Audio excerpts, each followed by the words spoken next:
This time we're going to work on a Lemax accent piece, the Hungry Treehouse. Here she be. I'm sure you've seen it before. It doesn't have an end, so we're going to fix that. And if we give it power, we have eyes, pumpkin, the purple light here, but I don't have all the lights in the lanterns. This one's out, and this one's out, which are the blue lights. The green light and the yellow light work. So, it needs an end. It's going to be plugged into 4.5 volts, or the battery pack. And I need to figure out how to maybe get inside. Oh, hey, the light just came on. Look at that. Oh, they both did. Huh. It fixed itself. Look at that. That's a first. They're not turning back off. Well, let's open the bottom, because I'm wondering if maybe there is a transformer or capacitor inside here. Now, I would think most of them would be attached to this end. That could be wrong, and I've never taken mine apart, never had to. But this was bought used by somebody, and they want it fixed, which is understandable. First thing I'm going to do is take a thin spudger, see if I can get this plastic bottom to separate. So,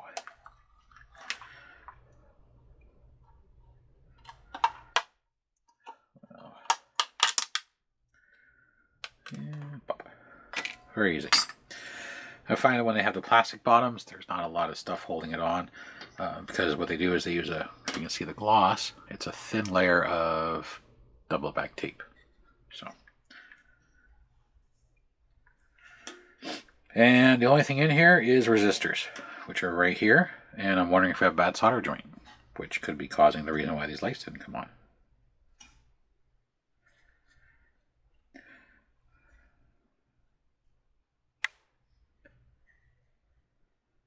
Solder joint? Actually, that solder joint's not the greatest. What solder joint is that? That's the blue wire, and the blue wire is connected to this light, and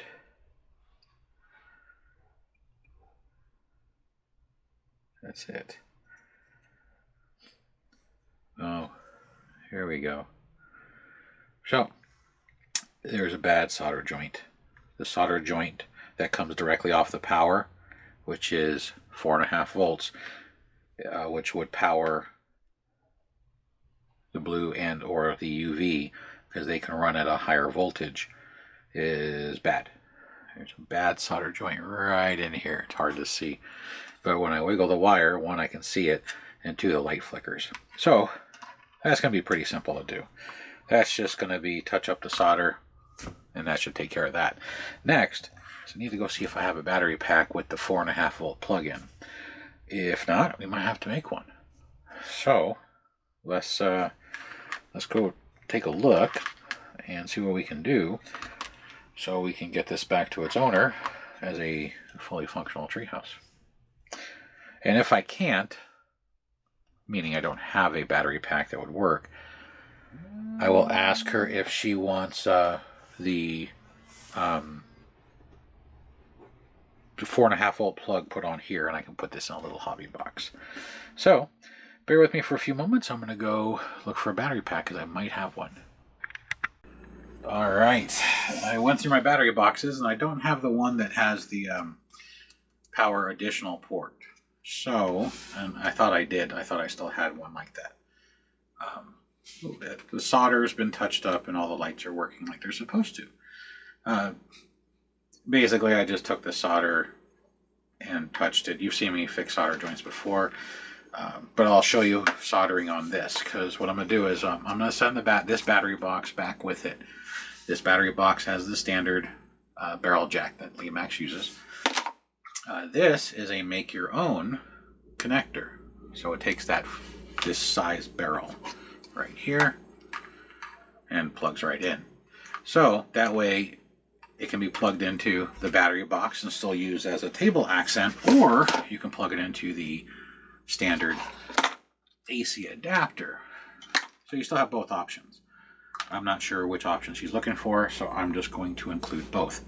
So I'm going to turn off the power. I had it on so you can see it was working. Sorry. And we're going to get this thing ready. So first thing we're going to do is we're going to slide the outer sheath over.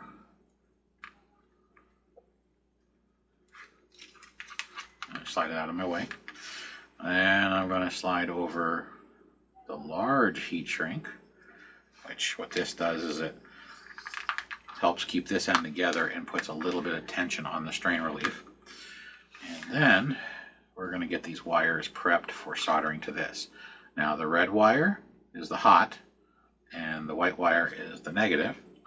And on one of these, if you've never used or done one, this long pin is the negative. That's why it's attached to this outer casing. And the itty bitty guy in the middle is the positive. So I'm going to get a set of helping hands. Set that over here. And I'm going to get this prepped.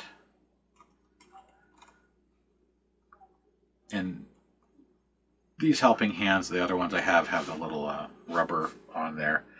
I want the metal teeth to grip. These aren't new. I own so many of them, I always forget I have them. But you can get helping hands anywhere. So now I'm going to trim off the wire and I'm going to bring fresh. Two reasons. One, it prevents any fraying, and two, that wire is discolored, which means it's oxidized. And it's good to start with clean wire, so that way you have a good connection. I'm going to tin the wire. Tinning the wire, if you've never soldered, is just getting a little bit of solder on the end, so it's silver. Sometimes when you buy electronics, you'll see the silver on there. And now I'm going to tin this.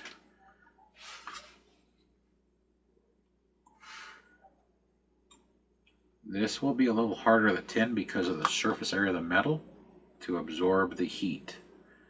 So it takes a little more time for that to do its job. And next, the wire is now in, and I'm letting it cool.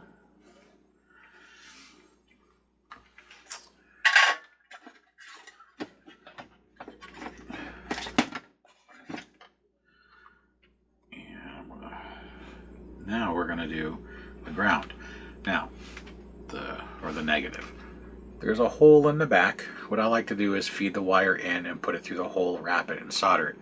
But if you notice, because I trimmed the red, the white wire is way too long. So we're going to do the same thing. I'm going to trim the wire.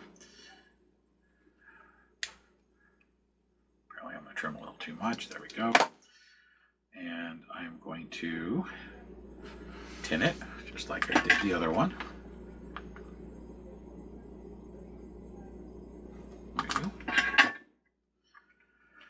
And I don't tin the ground connector until after I get the wire through, so that way I do not cause the hole to clog up.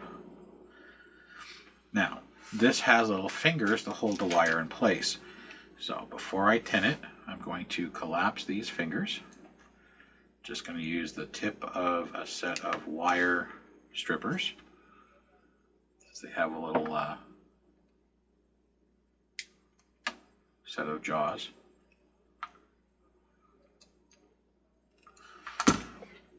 Hopefully you can see that.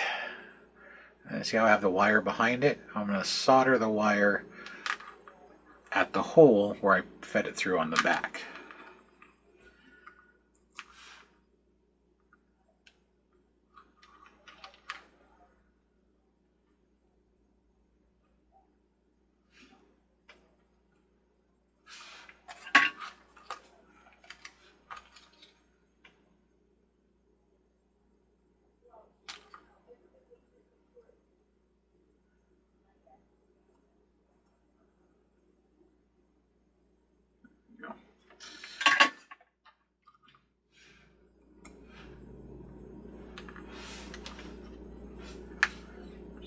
That. Next I'm going to put a insulator between the red and white wire.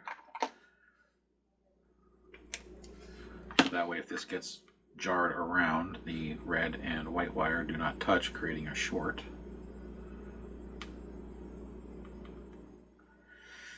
Normally I'd just put heat shrink on it, but I'm out of my small heat shrink, so there's an insulator.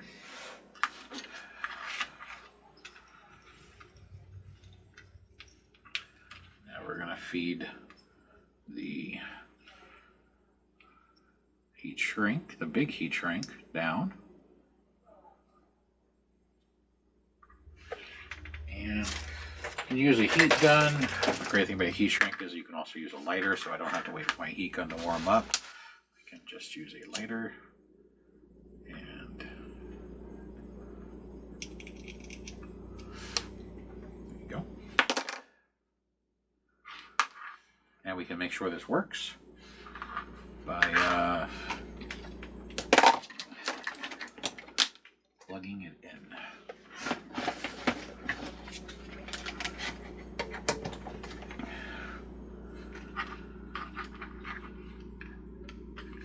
There you go. I'll turn off the lights in a minute.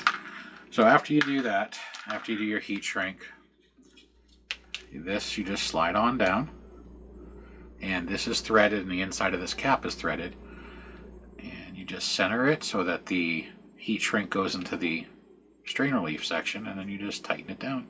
That's why this outer ring is knurled, so you can torque it. If you're afraid it's going to come unscrewed, you can put a little small drop of super glue or hot glue on the threads when you tighten it, and it'll act as a Loctite. So, and then plug it back in.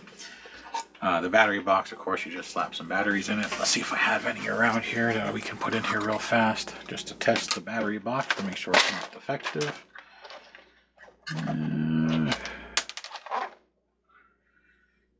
Yeah, hopefully they're still good. We'll find out.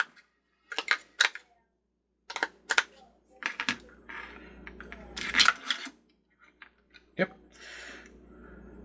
So, mixing all the new batteries.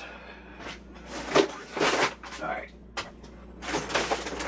Turn off some lights so you can see it work in the dark or low light.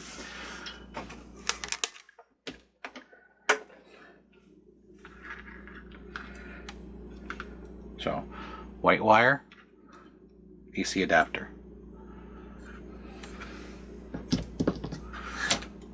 There you go. And then black wire, battery pack. There you go. Lights coming back. First light. And second light. So, this one's relatively easy. I'll have a link below for these connectors. They come in 3 and 5 packs. They come in handy. I use them for a lot of projects. Especially projects where I convert them from battery pack or the ones that are internal, not the external ones, only to 4.5 volt adapters.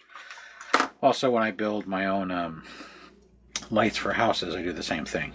So I'm going to fire up a glue gun. We're going to put a little bit of glue on here, get this stuck back into place. There's they did put some putty, which is to seal the wire. It's kind of a sticky putty. I don't know what it is, but whatever.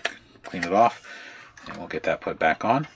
Put it back in this box, get it back to its person. So this is a relatively short video, less than 20 minutes, on a way to fix this, unless you can find an OEM box to put on there, because they do make the boxes that have a power port in the side, especially if it's Department 56. I always thought that was weird because the power port on the side is the same as the power port here. You can just plug right into here and bypass the battery box. But some of these table accent pieces have the port in the back, and then you need the battery box or the power supply. So, but this is the quick repair of the Hungry Treehouse on how to fix the end. It's very basic. It's 2 wires, a red and a white in this one. Red being hot, white being not, so, or negative. and a very small part. I think the pack of 5 of these is like $8, so it's literally $1.50 worth of parts, a little bit of solder, some heat shrink, and you're good to go. So, all right, thanks for watching. Till the next one, have a good one.